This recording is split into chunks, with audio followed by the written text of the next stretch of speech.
All right, man. Welcome to Crow 777 Radio Podcast. This is the introduction for episode 92. Before I get started here, I will be mentioning that episode 93 will be driven by subscribers of crow777radio.com submitting. Once again, we're going to do an episode of questions and topics from subscribers. That will be described a little bit more when I get Jason in here. Anyhow, we're going to be covering the idea of ancient Rome and how it kind of morphs into the Vatican and how unsatisfactorily the history and the founding of a place called ancient Rome is handed us.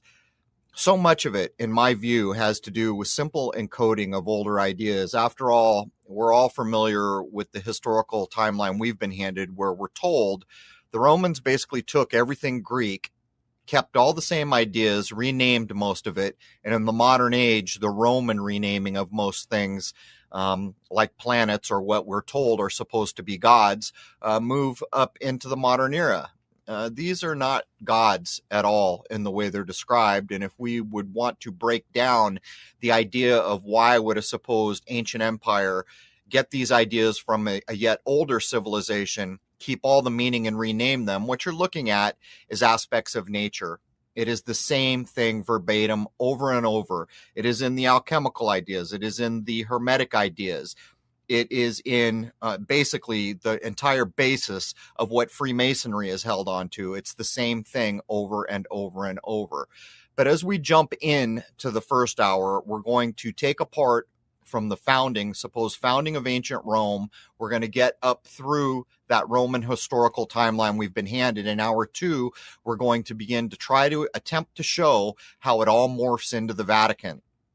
Also in the first hour, we're going to take apart things like the supposed volcanic eruption of Pompeii, which in my view are nonsense. Near the end of the first hour, we talk about Hadrian's Wall, which was described when I was in school as one thing, but it is clearly not that thing at all. We cover these things, and I would, again, invite anyone to go look at the narrative of Pompeii with all these supposed mummified bodies that burned to death. It's just all nonsense when you take a close look at it. Anyhow, let's jump in with Jason Lindgren, and we've got a couple things to cover in the beginning. And again, episode 93, or the next episode, subscribers of Crow 777 Radio will be submitting questions and topics for that episode. Anyhow, let's jump in. Cheers. All right, man. Welcome to Crow 777 Radio Podcast. This is episode 92. I have Jason Lindgren with me. We're going to talk a bit about Rome. It's a heck of a thing when you dig into it. It's almost impossible to make heads nor tails out of the founding of Rome, the kind of switchover period when the Vatican becomes the big place in Rome. And we'll even talk about, when the Vatican forms up, the date for that, and then hundreds of years later, actually, when Constantine supposedly makes Christianity the religion of the day. Anyhow, welcome, Jason. Good morning from kind of sort of warm Baton Rouge.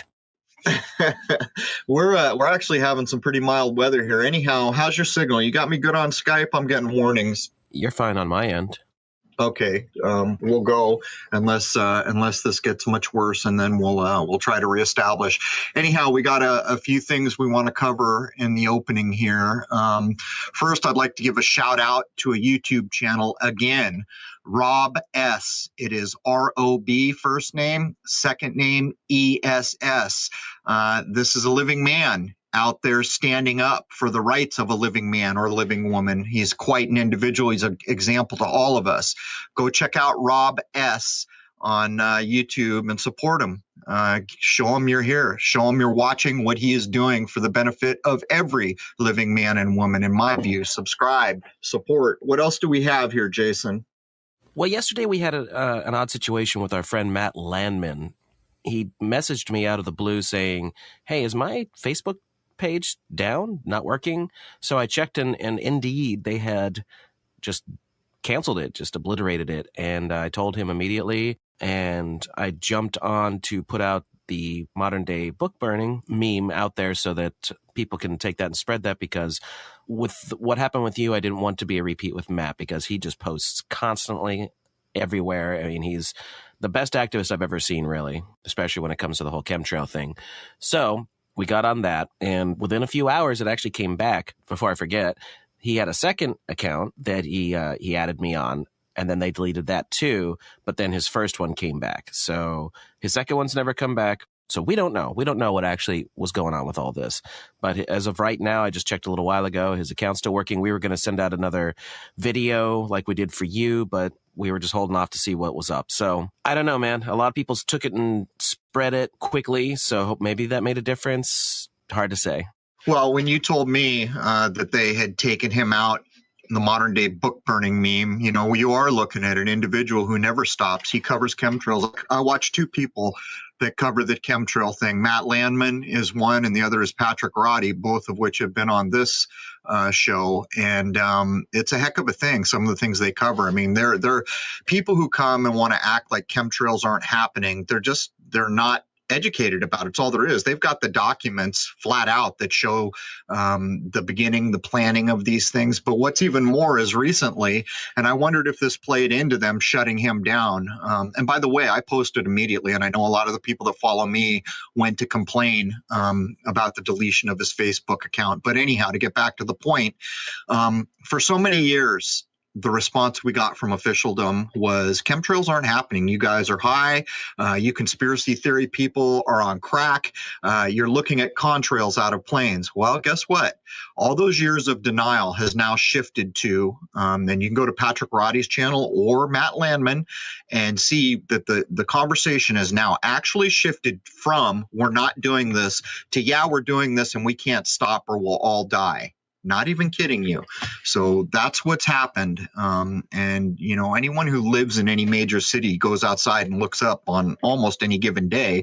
There are white lines all over the sky. But anyhow, Jason, anything more you want to add on that before we move?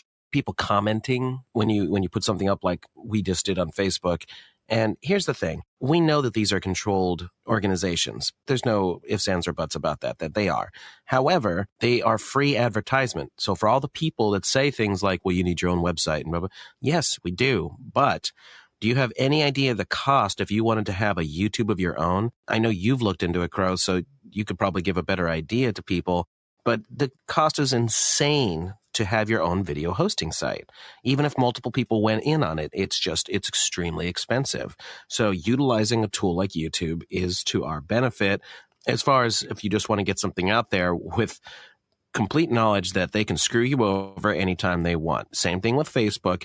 It's easily the cheapest in-tune advertisement platform you can have if you want it. But just like what happened with Matt, at the click of a fingers, they can cut you off. So you just have to accept that. But I use it for exactly what I use it for, and that's to put the word out about things. Well, look, man, this is simple. Recently, I did look, and the video serving part of things is coming down. But the fact is if I was going to pay to have the same number and quality of videos I do on YouTube, I couldn't afford it. Very few people could. But let's cut to the chase here. These platforms will abuse people as long as people allow it. If the community comes together and they raise holy hell every time someone is stifled and free speech is cut off, let me tell you something. There will be a result from that. We saw it on my channel. This could well be what we see on Matt Landman's. But anyhow, I'm going to keep it moving forward here, Jason. You and I had been talking for a while about doing another episode that's driven by subscription or subscriber questions and topics. So we're going to do that again for episode 93. We've done these a few times before. I've even had some requests recently. So episode 93, the next episode, if you are a subscriber to crow777radio.com, in the comments section under this episode 92, submit your questions and topics, and we will cover those in the next episode. Jason, would you add anything? Hopefully you guys will throw us a lot of interesting stuff, but things we haven't covered before. So we've done a lot of topics since the last time we did this months ago. So let's have some interesting stuff to discuss. Almost every time I put out a call to the subscribers to do this, I get almost more topics and questions than we can get through. We've managed to get through them every time. Well, actually, the last time I think we had to bleed some over. We got so many, but there's usually a good turnout. Anyhow, we're here to talk about Rome, and it is a hell of a thing. It's one of these things where truly all roads do lead to Rome. So many facets of our modern life can be directly attributable to a supposed place called ancient Rome. Yet when you try to figure out when it started, how it morphed into the kind of the Vatican being the center power in Rome. It's almost impossible to do. But anyhow, you ready to jump in here, Jason? Yes. Not only are we doing Rome, but we're going to tie this in with the Catholic Church and the Vatican, what Rome became. There is no doubt, first of all, before we even get into the ancient history stuff, that that's what happened. Rome morphed into the Catholic Church. And in my personal opinion, Rome never ended as an empire. It just transformed into a different sort of empire. Would you say it's something along those lines is what happened, Crow? Right. And I think we need to do our disclaimer once again.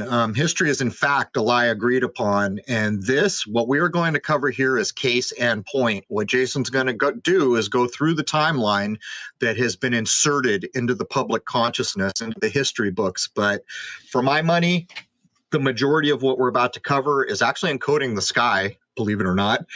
But I just want to get that in there. I think there is no more case in point place we could look at for history being fabricated than Rome and what Rome has become and how it's bled into modern existence. Anyhow, over to you, man. April 21st, 753 BC is the mainstream historical year for the founding of Rome, being attributed to the mythology of two figures named Romulus and Remus, twin brothers. And this may be a later interpretation, and this is what I think Crow and I both think, of the story of the twins in the Gemini story. Gemini is a zodiacal constellation representing the twin brothers Castor and Pollux. Both were mothered by Leda and were therefore brothers of Helen, but they had different fathers. In one night, Leda was made pregnant both by Jupiter in the form of a swan and by her husband, the king Tyndareus of Sparta.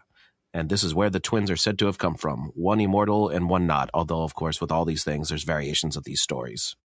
So in so many of the old accounts that we look at, we can begin to show that they're encoded to constellations in the sky, which in a way almost starts to look like we really don't know who the personages are, but if the events occurred, we could work out what time they occurred to some degree.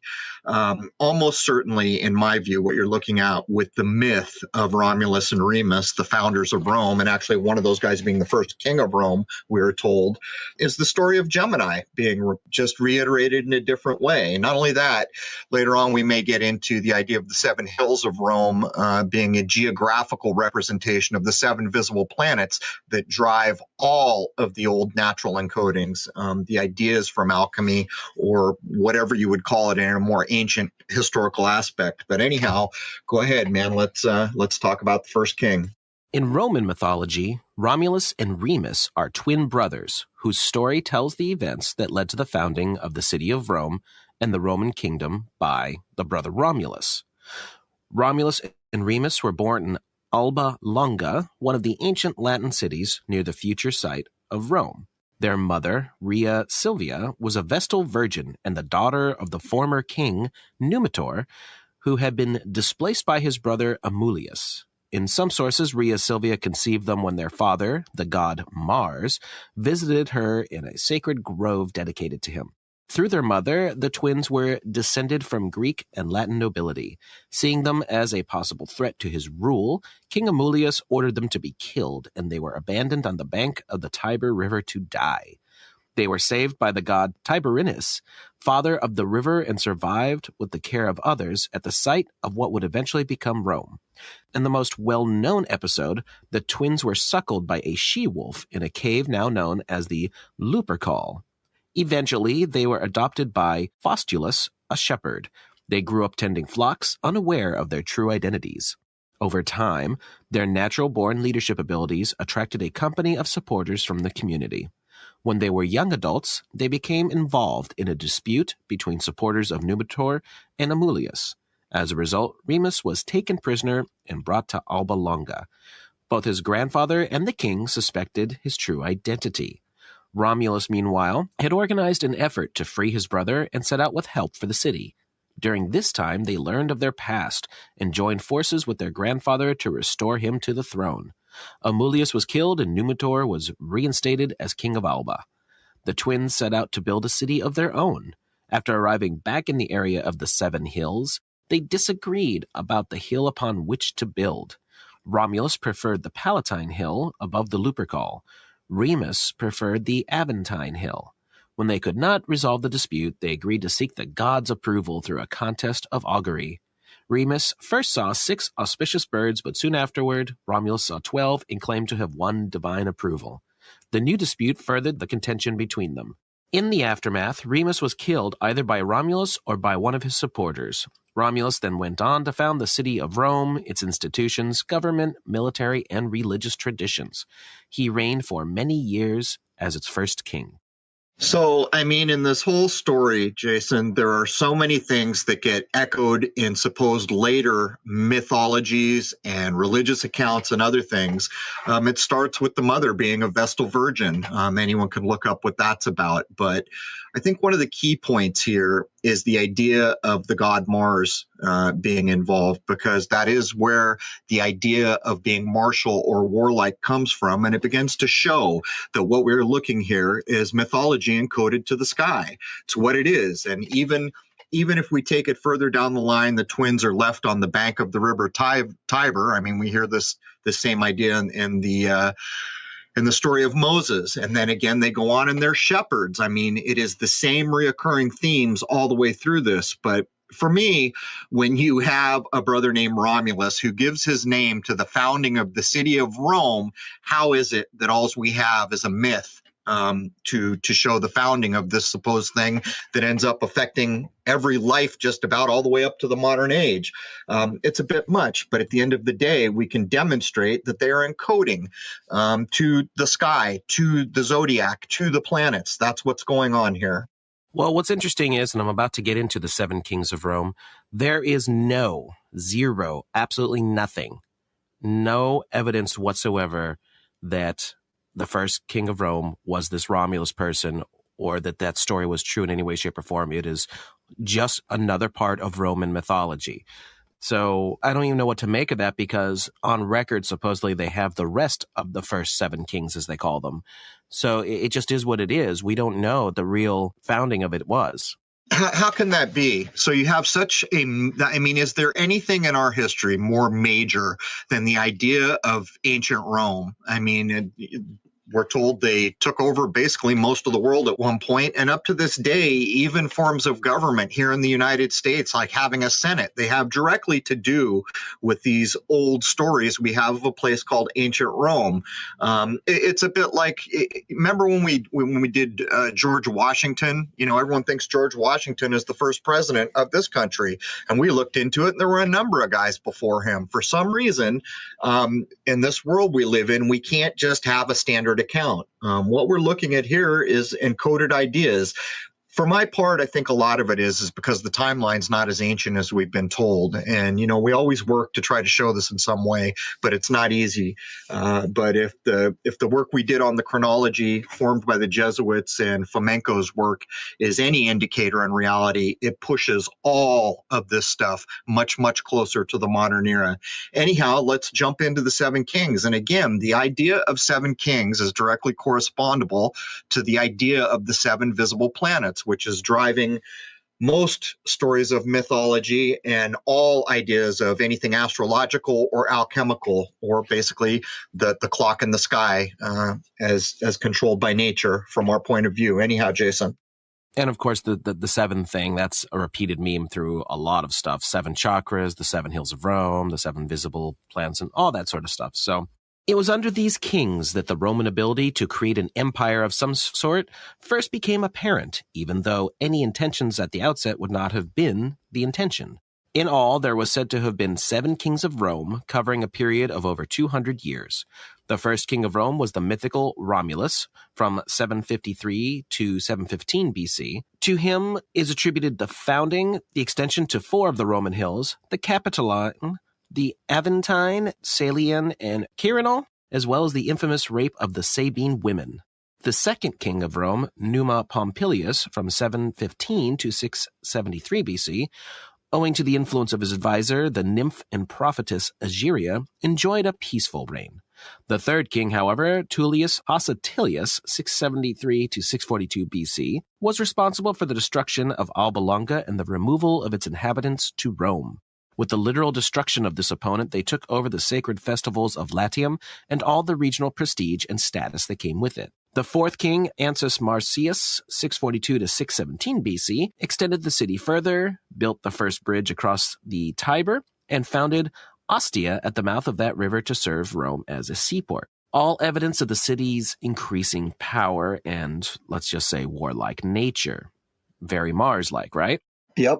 The fifth king, Tarquinius Priscus, 617 to 579 BC, was an Etruscan, though how he secured his kingship is not known in the mainstream records. He continued the work of conquest, but found time to build the first sewer, the Cloaca Maxima, laid out the Circus Maximus, and began to erect on the Capitoline Hill a great temple to Jupiter. Another interesting thing about the sewers were they were called the System. The sixth king, Servius Tullius, from 579 to 535 BC, was a celebrated monarch of great achievements. He made the division of the people into tribes and classes, thus setting up a constitution in which wealth was the dominant consideration. Also, he is said to have enlarged the city by building a wall around it, 5 miles in circumference with 19 gates, embracing all the 7 hills of Rome. He transferred the regional festival of Diana from Aricia to the Aventine Hill of Rome. Shortly afterwards, a massive temple, approximately 60 meters length and 50 width, begun by Tarquinius Priscus, was dedicated on the Capitoline Hill to Jupiter. The seventh king, Tarquinius Superbus, 534 to 510 BC, is considered Rome's last. He continued with great vigor the work of extending the power of the city, and the founding of colonies by him was the beginning of Rome's path to what would be considered the domination of the world at the time. But on other matters, Tarquinius was less politically astute. He irritated the people by the burdens he placed upon them. And when his son Sextus outraged Lucretia, the wife of a prominent Roman, Tarquinius was exiled, the lead being taken by a rich citizen named Brutus, whose father's property he had seized. You know, whenever we go through these things, my biggest problem is this, Jason. So they can't tell you who the first guy is or how it actually been founded. And within the 7 kings, there are guys they can't tell you anything about. But then all of a sudden, you got guys building these monuments that will last supposedly for thousands of years up to the modern age by their accounts. So here we already have this really advanced set of peoples that are able to build amazing things. And clearly, if you can build amazing things, you can write, you can read. And yet we don't have anything near what we think we should to cover these ideas. It's almost like it's a complete manufactured backstory in my eyes. But anyhow, I'm not sure where you're at on all that. It seems fishy that if they've got records for certain things, why they don't have it for the rest. I can kind of sort of understand why they don't have records for the first king, but then again, I don't, because if there's a second king on record, why did the second king not discuss the first king? So it's that kind of thing. No, it doesn't hold up for me because, you're basically being told, or the idea that's put in your mind by these accounts is there was all these tribes out living in huts somewhere. They start to put together the city and all of a sudden they're building the Circus Maximus. None of it logically works out. And it even gets worse as we get up to the point where St. Peter is founding the Vatican. We'll get into that. It's just after the year 0 that he does that, yet it's going to be hundreds of years before Constantine makes Christianity the religion of the realm, so to speak. But anyhow, go ahead. Let's get back into the Roman Senate, which, of course, the reason we have a Senate in the United States is because of these ideas we're talking about that don't seem to have a legitimate beginning in historical accounts. And bear in mind, as we're going through things, just how many similarities there are from Rome, the Roman Empire time, and how it relates to the United States, and especially Washington, D.C. It's striking. So many of the facets of government, just so many of the traditions even. We'll get into it. And we'll even cover the fasces, which is, the average person doesn't understand what the fasces represent. We're going to cover that in a minute. So the Roman Senate was a political institution in ancient Rome. It was one of the most enduring institutions in Roman history, being established in the first days of the city, which, as we discussed, is traditionally thought to have taken place in 753 BC. It survived the overthrow of the kings in 509 BC, the fall of the Roman Republic in the 1st century BC, the division of the Roman Empire in 395 AD, the fall of the Western Roman Empire in 476 AD, and the barbarian rule of Rome in the 5th, 6th, and 7th centuries. During the days of the kingdom, it was little more than an advisory council to the king. The last king of Rome, Lucius Tarquinius Superbus, was overthrown following a coup d'état led by Lucius Junius Brutus, who founded the Republic. During the early Republic, the Senate was politically weak, while the executive magistrates were quite powerful. Since the transition from monarchy to constitutional rule was most likely a gradual one, it took several generations before the Senate was able to assert itself over the executive magistrates. By the Middle Republic, the Senate had reached the apex of its republican power. The Late Republic saw a decline in the Senate's power, which began following the reforms of the tribunes Tiberius and Gaius Gracchus. After the transition of the Republic into the Principate, the Senate lost much of its political power as well as its prestige. Following the constitutional reforms of the Emperor Diocletian, the Senate became politically irrelevant and never regained the power that it had once held. When the seat of government was transferred out of Rome, the Senate was reduced to a municipal body. This decline in status was reinforced when the Emperor Constantine the Great created an additional Senate in Constantinople. After the Western Roman Empire fell in 476, the Senate in the West functioned for a time under barbarian rule before being restored after the reconquest of much of the Roman Empire's territories during the reign of Justinian I. The Senate in Rome ultimately disappeared at some point after AD 603, the year in which the last known senator was mentioned in the records, although the title senator was still used well into the Middle Ages as a largely meaningless honorific. However, the Eastern Senate survived in Constantinople until the ancient institution finally vanished in that area circa the 14th century. So, Jason, are we going to cover, do you have further down the line the covering of the doors from the Senate building, since we're talking so much about the Senate here? I found mixed information on that, on what happened to the Senate doors. There's one cathedral, well, it wasn't really a cathedral, like a church of some sort, that supposedly had bronze doors like that. And then other ones say that the St. Peter's Basilica has it. So maybe there's more than one building that they're referring to in that regard. But either way, it seems that the doors from the ancient Senate were put on a Catholic church of some sort. So the way I understand it is that the doors from the Senate building of ancient Rome, or what we call the Roman Empire, were taken. And by the way, let's get this perfectly straight. What's the founding date that they list in the records for St. Peter becoming the Bishop of Rome, or basically the first pope? It's like 46 AD or something. 32 AD. Mm-hmm. So 32 AD, we have supposed St. Peter becoming the Bishop of Rome. There is a lesser, I don't know if you'd even call it a cathedral. His main seat, his main religious edifice is, I think, after St. John, and the doors from the Senate of ancient Rome go over onto this building. This is a telling thing, because we have accounts that the ancient Roman Empire is going to go up into like past the year 1000. And we're talking about the founding of the Bishop of Rome for the religious edifice we now call the Vatican in 32 AD. There's these bizarre overlaps that don't seem to make any sense. And the harder you look at it, the more confusing it gets. But how can it be that the doors from the Senate building end up on the first house of the Bishop of Rome, or St. Peter, and there's no connection there? For my money, there's many more reasons to believe there is an absolute connection, that they're in fact the same group of people just obscuring a history. But I mean, come on, the Senate is where all the laws were made. And to top it off, what we haven't really covered since we've got into this is the people who were supposedly running the Senate were the upper class of Roman society. In other words, the plebes, the lower class, didn't have anything to do with the ruling of Rome, so to speak. It was always the kind of semi-royal families that had to do with this. So the semi-royal families running the Senate had these massive doors on the Senate building, which end up on the first religious edifice for St. Peter, which I believe had to do with St. John. This is before St. Peter's Cathedral. But anyhow, Jason, back to you. And it's just these sort of things that make me say that Rome never actually fell. It just transformed itself into a different power structure. You know, it almost appears to me that there's a backstory that covers the true involvement of the Vatican in terms of world control. I'm never satisfied with any of the accounts that we see for ancient Rome, and almost all of them can certainly be attributable to just being encoded to the sky, like so many religious stories that we get. And in the case of Rome, Mars would be one of the chief deities that has to do with the martial idea of war. But of course, even in the account you just read, one of the first things that we see is a temple to Jupiter put up.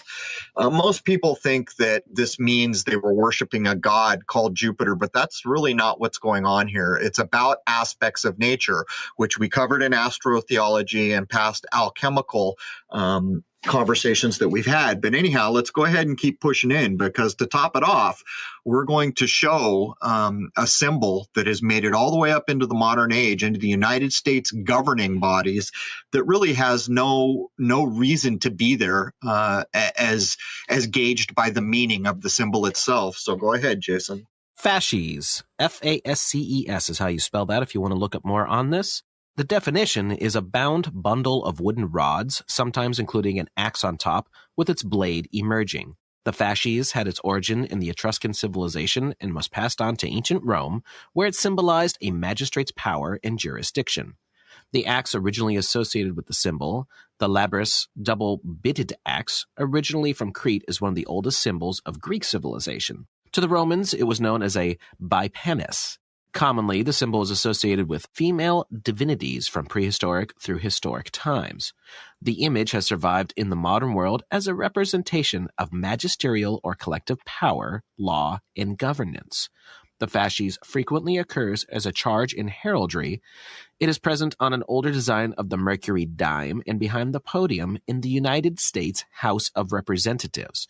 It is used as the symbol of a number of Italian syndicalist groups, including the Unione Sindacale Italiana, and it was the origin of the name of the National Fascist Party in Italy, from which the term fascism gets derived. So here we have it, Jason. The fasces are in the House of Representatives, and the term fascist is actually derived from these old symbolic ideas. And to top it off, how much have we covered Mercury and the idea of alchemy and the misuse of the older ideas to transmute the world mind? We have the Mercury dime, which again shows us the fasces. It's a strange thing that we have these symbols all the way up into modern governance, and when you begin to look at where they came from, the words that have been derived from them and what they mean, they would seemingly have no place in a supposed, and I say supposed, democracy. What's your take on it, Jason? Democracy is loosely used at best. We're actually a democratic republic, or supposed to be, but we all know that the power structure controls things behind the scenes. The fact that they're using symbols like this tells me everything. It's another one of those things that Jordan Maxwell used to mention years and years ago that always stuck with me, that when I first heard him discussing that topic, I was like, there's your evidence that things are not what they seem. They put these things in plain sight, but you just don't know how to read them properly.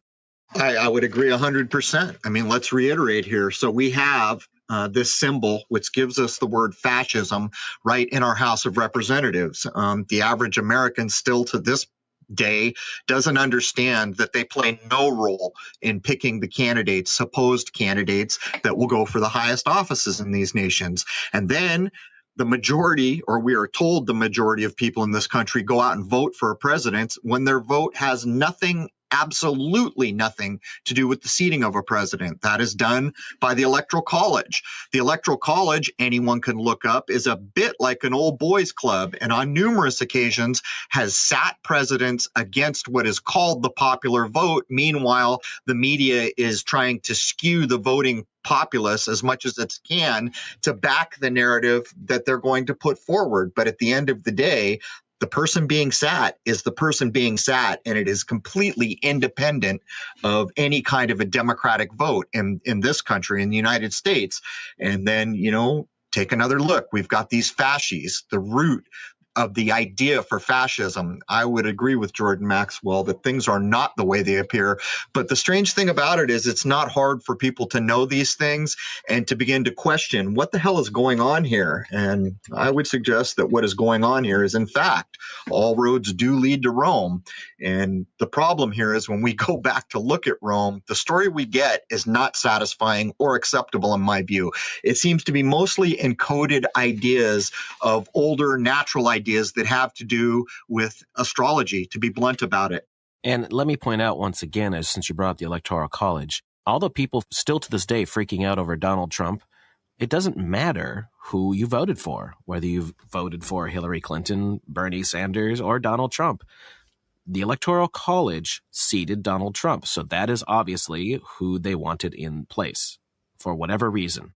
Well, it was known in advance. South Park pre-echoed the idea that Trump was going to take the election the week before he did. And you're absolutely right. And as a matter of fact, if you go back and look at the records for presidents who have supposedly been seated against the popular vote, one of them is the ancestor of the people who run the show Pawn Stars on TV. So either wake up or don't. If you can't see what's going on here, I don't think anyone explaining in careful detail what we're talking about here is going to help. The fact is we do not have democracy in the United States, and we have a direct link to ancient Rome in so many of the names, processes, parts of governance, and even the symbols in the case of the fasces that sit in the House of Representatives. There's no getting away from these things. So moving on in our timeline here, Rome's era as a monarchy ended in 509 BC with the overthrow of its seventh king, Lucius Tarquinius Superbus, whom ancient historians portrayed as cruel and tyrannical compared to his benevolent predecessors. A popular uprising was said to have arisen over the rape of a virtuous noblewoman, Lucretia, by the king's son. Whatever the cause, Rome turned from a monarchy into a republic, a word derived from res publica, or property of the people. This idea comes up over and over and over in the supposed history of Rome, how, well, we had kings, they were bad, they didn't work out, look at all these terrible things that happened, so we're going to the Senate and these other forms of government. And of course, as we get through this timeline, it all comes to a head with Julius Caesar, his last name actually becoming the moniker used to represent a dictator, an emperor. His actual name, Caesar, when he takes complete control, becomes the word for dictator, basically emperor. And then after him, we have a line of Caesars. So in some ways, these old stories begin to almost be like warnings against the way places can be ruled or not ruled. And of course, we have the story of Julius Caesar being killed, which we'll get to later, which is directly to do with the idea that the Republic has lost the people's the power of the people running things to this new dictator named Caesar who's come in. But anyhow, Jason. So the power of the monarch passed to two annually elected magistrates called consuls. They also served as commanders-in-chief of the army. The magistrates, though elected by the people, were drawn largely from the Senate, which was dominated by the patricians or the descendants of the original senators from the time of Romulus. Politics in the early republic was marked by the long struggle between patricians and plebeians being the common people, who eventually attained some political power through years of concessions from patricians, including their own political bodies, the tribunes, which could initiate or veto legislation.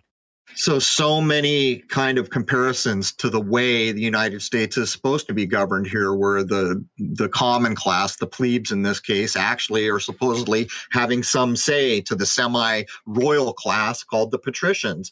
But even in the way the United States government is set up, here we're being told there are consuls. There could be co-consuls too. There could be two consuls that rule at once. They're in charge of the military endeavors, which reflects exactly what the president is said to be in this country, the commander-in-chief, and that means over the armies too. So you can see the parallel where the ideas are coming from.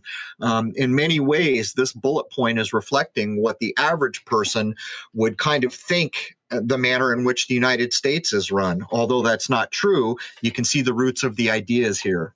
I would draw direct parallels to modern times with the mention of families and things like that contributing a lot to the politicians. Well, we have the same thing today.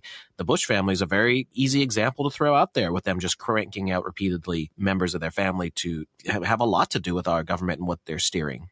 We have our patricians, do we not? We have our Clintons, we have our Bushes, we have any number of families, Kennedys that we can look at. But for some reason, these special families just recur over and over and over and over in political positions. The same could be said of the other arm of government in this country, Hollywood, where you can see the very same things, where these certain families, where their offspring reoccur in these important positions in Hollywood. And then, of course, in the military, to some degree, history, you can see similar things with who the generals are, who their children are. It's not as obvious, but absolutely, Jason, we have our patrician class still. There's no getting away from it. In 450 BC, the first Roman law code was transcribed on 12 bronze tablets, known as the 12 Tables, and publicly displayed in the Roman Forum. These laws included issues of legal procedure, civil rights, and property rights, and provided the basis for all future Roman civil law. By around 300 BC, real political power in Rome was centered in the Senate, which at the time included only members of patrician and wealthy plebeian families. Sound familiar? Yeah, I mean, it's almost like they're making up a backstory for the way things are now. But what we are told is this is the roots of Western civilization. And you can draw the parallels all day long. And so here we see in supposed 450 BC, the idea of civil law coming to be. All paths from the United States truly do lead back to these Roman ideas. Wealthy plebeian families in today's era could be, say, the Rockefellers or the Vanderbilts or any of these people who started, as nobodies, but somehow managed to accumulate these massive wealth. Well, mostly, usually you find out due to a lot of shenanigans. For instance, the Rockefellers selling snake oil and things like that. It sounds like the same crap over and over again, really.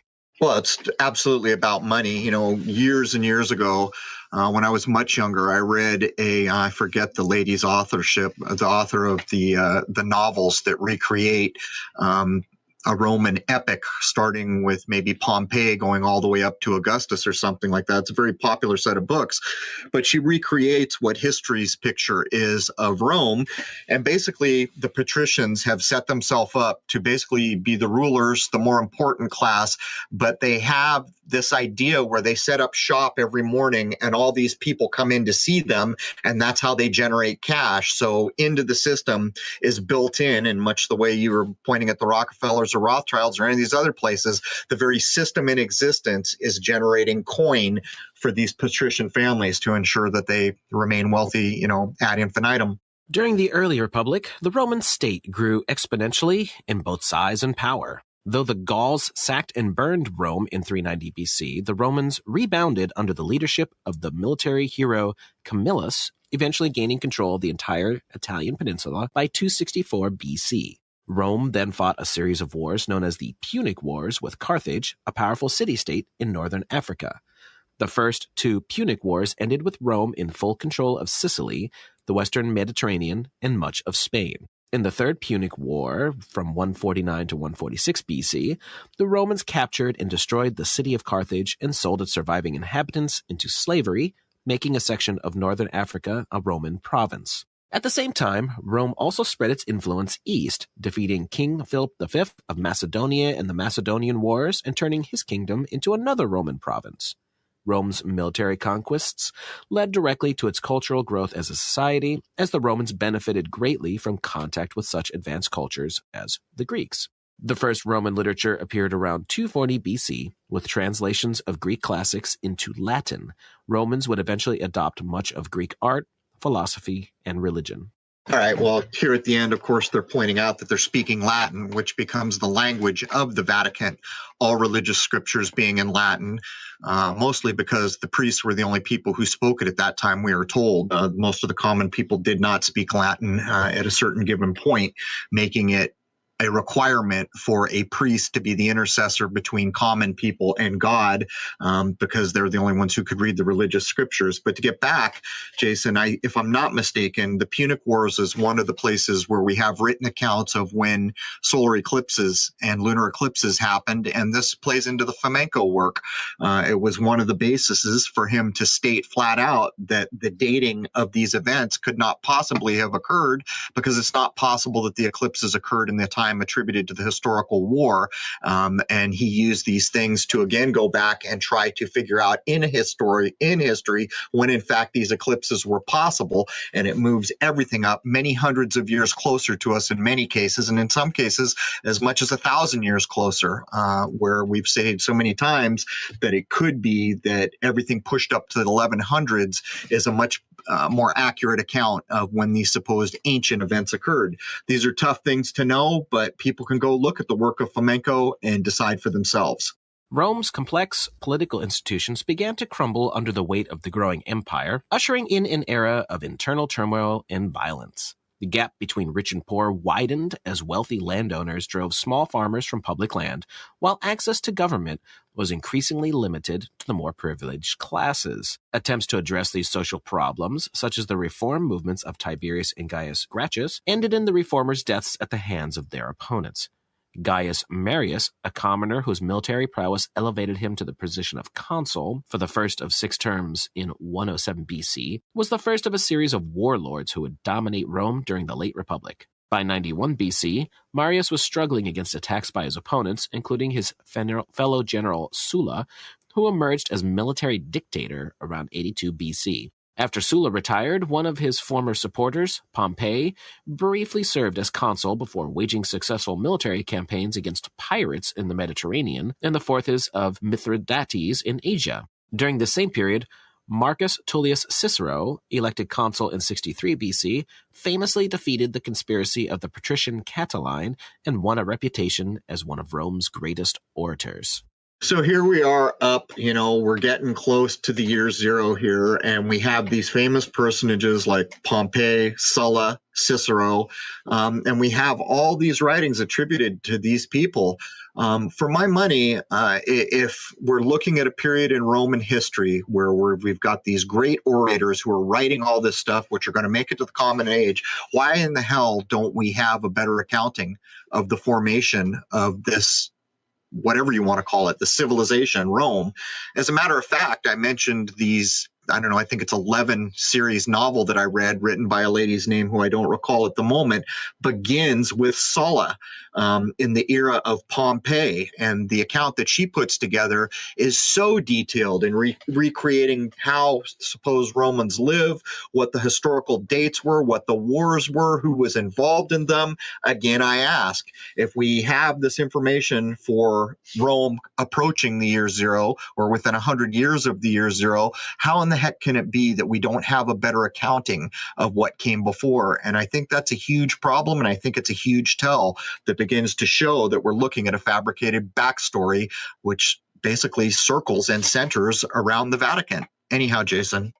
When the victorious Pompey returned to Rome, he formed an uneasy alliance known as the First Triumvirate with the wealthy Marcus Licinius Crassus, who suppressed a slave rebellion led by Spartacus in 71 BC, and another rising star in Roman politics, Gaius Julius Caesar.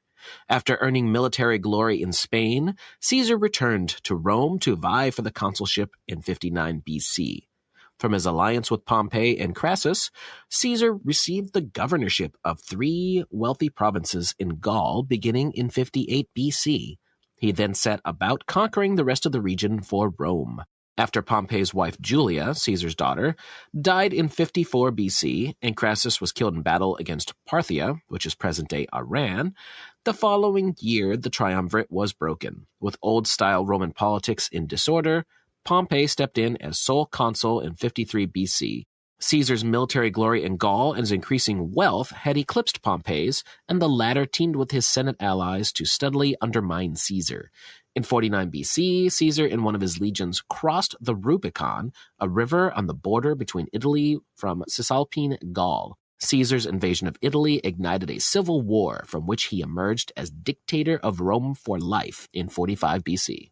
So here is a portion of Roman history that we know so much about. We know all the players, supposedly. We know all the battles. We know what Caesar was doing in Gaul. So many of the battles that he had in Gaul, which I guess would be modern-day France, there are these whole stories about how he built these, basically fenced in his enemy in one way or another. There's accounts that you can look up right now. We even have in our modern language crossing the Rubicon as an old cliche, and this is what it's referring to. As a matter of fact, we're told, I think at least on 3 occasions, actually I don't know if I have that right, that one of the big problems with Rome is they never learned how to keep their generals from taking armies to march on Rome and take it over. Well, here is the first accounting of that. And again, I would ask, if we know so much about these people and their military victories all over the world, how is it that we don't understand how this place was founded? I'm just asking here.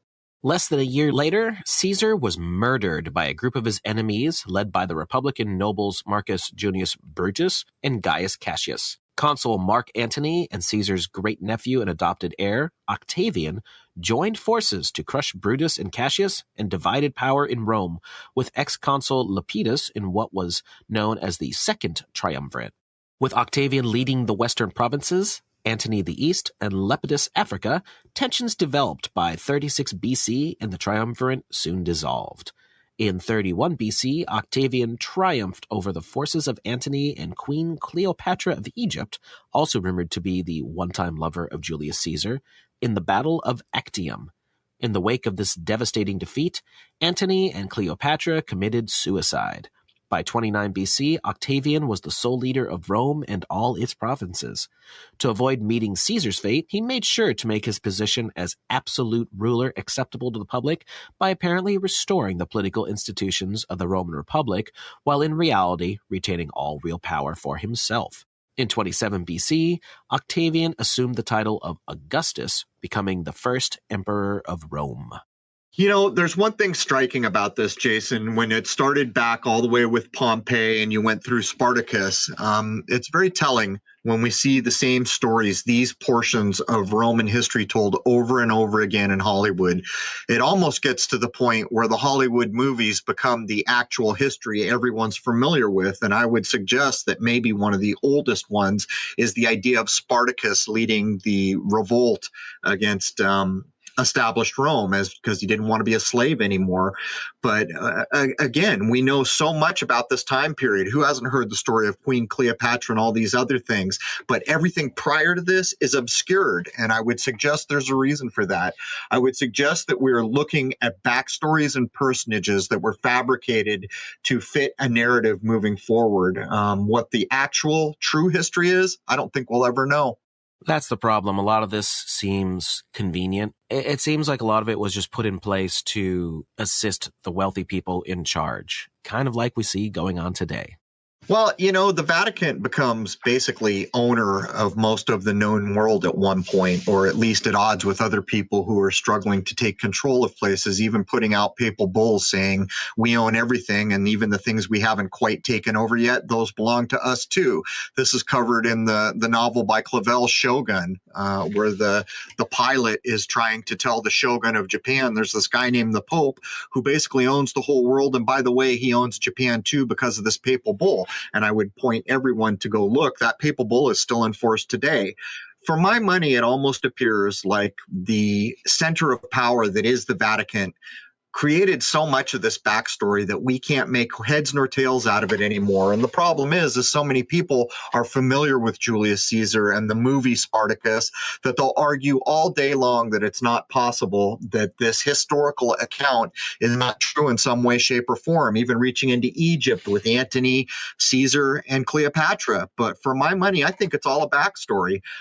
It seems like we should have a much better account of how this all came to be. And the truth of it is the picture we have doesn't really start to come together till we get close to the year zero, within 100 years of the supposed year zero. That's where I'm coming from, man. Right. And of course, after year zero is when we start seeing the building of the Catholic Church for real. So Augustus' rule restored morale in Rome after a century of discord and corruption and ushered in the famous Pax Romana, 2 full centuries of peace and prosperity. He instituted various social reforms, won numerous military victories, and allowed Roman literature, art, architecture, and religion to flourish. Augustus ruled for 56 years, supported by his great army and by a growing cult of devotion to the emperor. When he died, the Senate elevated Augustus to the status of a god, beginning a long-running tradition of deification for popular emperors. Augustus' dynasty, including the unpopular Tiberius from 14 to 37 AD, the bloodthirsty and unstable Caligula from 37 to 41, and Claudius, 41 to 54, who was best remembered for his army's conquest of Britain. The line ended with Nero, 54 to 68, whose excesses drained the Roman treasury and led to his downfall and eventual suicide. 4 emperors took the throne in the tumultuous year after Nero's death. The 4th, Vespasian, from 69 to 79, and his successors, Titus and Domitian, were known as the Flavians. They attempted to temper the excesses of the Roman court, restore Senate authority, and promote public welfare. Titus, from 79 to 81, earned his people's devotion with his handling of recovery efforts after the infamous eruption of Vesuvius, which destroyed the towns of Herculaneum and Pompeii.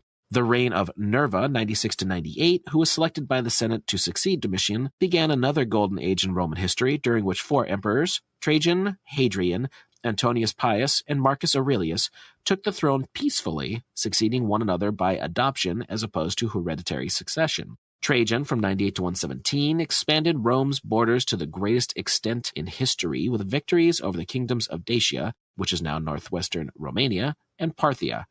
His successor Hadrian, from 117 to 138, solidified the emperor's frontiers and continued his predecessor's work of establishing internal stability and instituting administrative reforms. Under Antoninus Pius, 138 to 161, Rome continued in peace and prosperity, but the reign of Marcus Aurelius, 161 to 180, was dominated by conflict, including war against Parthia and Armenia and the invasion of Germanic tribes from the north.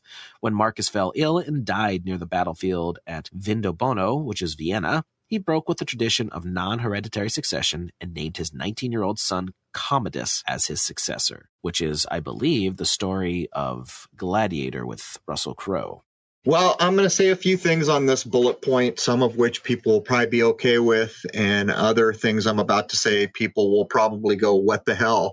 But I'm not going to make any apology here because I've looked at these things and my point of view is what it is at this point. First of all, we've got to realize that Augustus was basically one of the heirs or below the reign of Julius Caesar. Julius gave his name to the month July, whereas Augustus is August. So we can see the encoding, which is the idea of the sun, because a month or a year is always defined by the sun. So we see the encoding that's going on here. But when we get up to Pompeii, I'm going to call poppycock. I'm going to call false flag. I'm going to call staged event. There have been a number of us that have looked at Pompeii. I think Jungle Surfer may be one, where at one point they're taking these supposed bodies left over from the supposed tragedy, and there's no bones in any of them. And what they're stating is we don't know how the people back in the day, the archaeologists back in the day made these things, but there's no bones in them. I think that kind of got people questioning the authenticity of Pompeii, because I recently saw a thing on TV where now they've got one where the head is partly peeled back so you can see a skull that's been placed in it. This is just more fear porn, Pompeii, in my view, and I think anyone that digs in will find problem after problem with the idea of Pompeii as being just basically false history. But if we push up to Hadrian, there's a portion of Hadrian's supposed role that everyone's familiar with, and that would be Hadrian's Wall. Now, when I was a kid in school, what we were told about Hadrian's Wall was that it was a bit like the Great Wall of China being built to hold out all these barbarians who they couldn't conquer. I invite anyone to go look at Hadrian's Wall. That damn wall wouldn't hold out a sick goat. Whatever that wall was put there for, it was not for military anything. Maybe it was a border. Who knows what it was for? But they have since changed the narrative now, and they're beginning to back off the idea that Hadrian's Wall was built to hold these barbarians. Even recently, a Rick Steves episode covering Europe, his narrative was beginning to march away from this. So these are clear signs, in my view, that what we're looking at is just a mishmash of historical nonsense. And even, I hate to say this much, but when we get up to Vindobona, that's the family name of the guy who runs America's Funniest Home Videos, to put a fine point on the Hollywood overlay here. But then you close out with Commodus here, which is clearly the tale that was told us in the Russell Crowe movie Gladiator. And if you go look at the statuary that's supposedly depicting Commodus, he is wearing the Cleonian lion skin and holding the club. That is, of course, Hercules, and Hercules is nothing more than the sun in the sign of Leo. Anyhow, Jason, I said a lot of things there that people will probably have problems with, but I make no apology. Things like Pompeii I've looked at carefully. Things like Hadrian's Wall I've looked at carefully, and they're both nonsensical from the original accounts that we received. Well, and that's very much a possibility, because we are seeing inconsistencies in the historical record through all these hundreds and hundreds of years. We don't know what really went on. That's the bottom line, since we're at the top of the hour here. People who were recording these things usually came about far afterwards. There are some people attributed as Roman historians of the time, but even some of the things they're discussing were from hundreds of years earlier, so how would they know exactly? For my money, I would say that we really just can't be sure. Well, there's nothing new under the sun here, and that is both a pun and a factual statement. When you see things like Commodus or Marcus Aurelius being depicted in the statuary wearing the Cleonian lion skin, holding the club, you're flat out looking at the sun in the sign of Leo, the sun sign. Actually, Leo is a sun sign. When you go back to Pompeii, in my view, what it illustrates is in the same way we're still collecting false news events, like the way 9/11 was covered, or any number of these kind of fear porn events in the modern age. They're not what they're being reported as. We can go all the way back to the story of Pompeii, and we're looking at a version of the same thing. And then by the time we get to things like Hadrian's Wall, I mean, come on, anyone could go look at that, and it barely would have caged a goat. And people will say things like, well, before so much time went by, it was taught. No, go look at the historical account of Hadrian's Wall, and you tell me if that was holding any barbarians out, because that was the narrative we were given when I was in junior high school. But Jason, we're going to cover so much in the second hour. That I would urge people that have an interest in how the hell the Vatican came to be and what the heck ancient Rome was to tune in and check it out. But anyhow, I'm going to reiterate here real quickly. The next episode, episode 93, is going to be driven by the subscribers of crow777radio.com submitting their questions, as we have done in, I think, 2 or 3 past episodes now.